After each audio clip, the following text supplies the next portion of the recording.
Hello everyone. Today we're looking at the question Check Digitorial Permutation, which was question 2 in a weekly contest 490. So the question reads, we're given an integer n.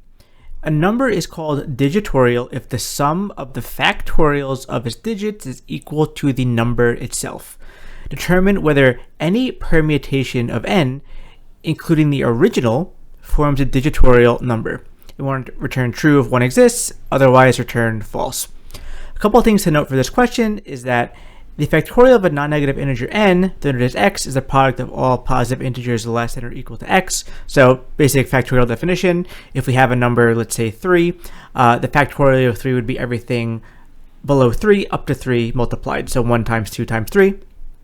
Another important thing for this question is that a permutation is a rearrangement of all the digits of a number, and it cannot start with 0 in this case, right? So if we have something like 100 as our number, we could not rearrange that so that it starts with a 0 and have, for example, 0, 1, 0. That is not a valid permutation for this case. So looking at an example, let's say we have n equals 145. Our output here would be true. And this is because if we take the factorials of all the digits of 145, we would have 1 factorial plus 4 factorial plus 5 factorial, which is 1 plus 24 plus 120, equals 145. So here we see that 145 is equal to our original n, 145, so we consider this answer to be true. Let's look a bit deeper at this case. So let's use the same 145 example that we're given, and let's just kind of go through the process and see what this looks like. So we want to take each digit, and we want to take its factorial. So let's do 1 first. So 1 factorial is 1. Then we want to take 4 factorial and add it to that. So 4 factorial here is 24 plus 24. And then we have 5 factorial. So 5 factorial is 120.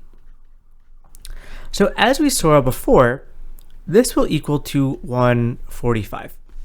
So here we see that these match. This makes sense. Everything is good. But remember, we're dealing with permutations here as well. So let's look at another case. Let's say, for example, here we have 415. So notice that I took our original example and just rearranged it. So it's the same numbers, but we have a different order here. Let's do the same process. So here we're going to take 4 factorial is 24, plus 1 factorial, which is 1, and then plus 5 factorial, which is 120. So again, we get 145. So in this case, what should we do? So you might think initially, well, 145 doesn't equal 415, so we should return false here. But actually, this is true, right? Remember, no matter what order we place these numbers in, we're always going to get the same value, right? This could be 514, it could be 451, it doesn't matter. When we break up those digits and take the sum of the factorials, it will always be 145. So really, we're going to get the same value here. So what we're looking for is to say, can we rearrange our n to be equal to this sum, right? So now you might be thinking, well, we could just get every permutation of this, right? But this would be n factorial time complexity, which would be very, very slow. So instead, what we can do here is that we can see if their permutations a different way by comparing the frequency of the characters that appear here and the characters that appear here, right? So how does this work? So let's just look at our character counts here. So we have 1 appears 1 time, 4 appears 1 time, and 5 appears 1 time, right? If we look here and we get the same counts, we don't really have to go through the complex logic of checking different positions. We just know that they have all the same characters, so they must be permutations of each other. So really what this problem boils down to is that what we're going to do is we're going to get this sum here by iterating through our original number and taking the sum of the factorials. Then we're going to take the count of this sum and the count of our original number. And if these counts are equal, if the counts here equals the counts here, we know that these are permutations of each other, right? So there's no need to find every permutation of our original n. All we have to do is get our sum, get the counts, and then if those values are equal, if the counts of the elements are equal in each, then we know this is a permutation. So you might also be thinking, there was a case pointed out in the question that our permutation cannot start with a 0. Is this something important that we have to think about? And the answer is no, we can kind of completely ignore this. So one key thing to note is that we will never be given an n value that is invalid, right? We'll never be given something like 01 or 010 or something like this, right? This is not a valid number. So when we go and take our sum, we don't ever have to worry about matching up to a number like this, right? We're never going to have an invalid number here. So we could say if we check our sum over here, say we get our sum is like whatever XYZ, and we rearrange this and it matches, we know that this must be valid because if we matched it and it's true against a number that we're given, this has to be valid as well. So just by the nature of us always having a valid n value, we can assume that if we check our permutation and the count of the values match what n is, then this also must be valid, because this would never be true. We would never say this matched the count of the values unless this was also valid as well. And we know that n must also be valid in this case. So kind of a long-winded way of saying we can always assume that we don't have to worry about leading zeros or anything. As long as we're just comparing the counts of the values, we know that that's the only check that we really need to do. So what is the time complexity of this problem?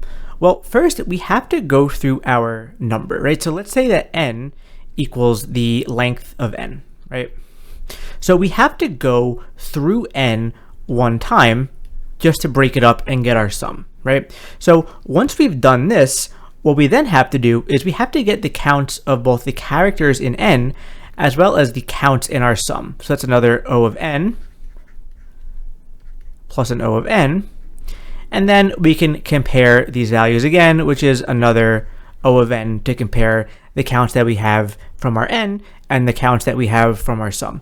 So overall, we can get O of 4n here.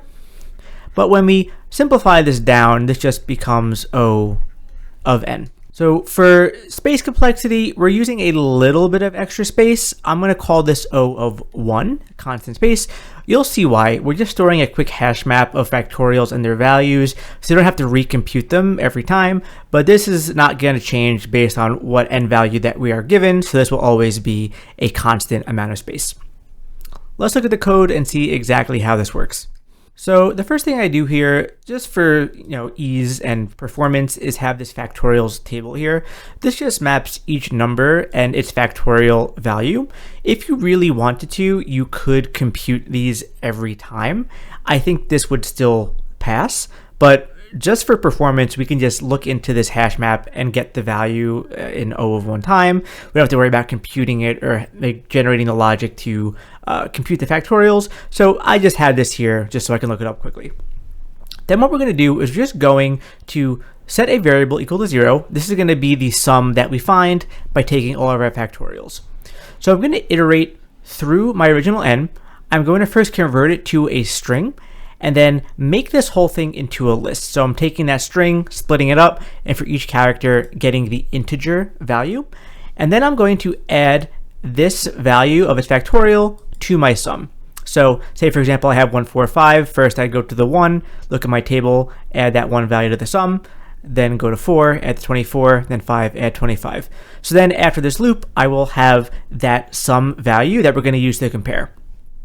So here's just a very kind of like one-line way to compare the counts. So what I'm doing is converting n to a string and then passing that into a counter, and this will automatically get the counts of all of the values. And I'm doing the same thing with my sum that I found, converting to a string and passing into a counter. Then I just see if these are equal to each other. If the counts of the values are equal, this will return true. Otherwise, it will return false. So basically in this line, we're both getting the counts of the values and also doing that comparison. We simply return that value and that will be our answer. So let's submit and make sure that it works. And it does work. Hopefully this was helpful and it made sense. If you liked the video, please like and subscribe, and thank you for watching.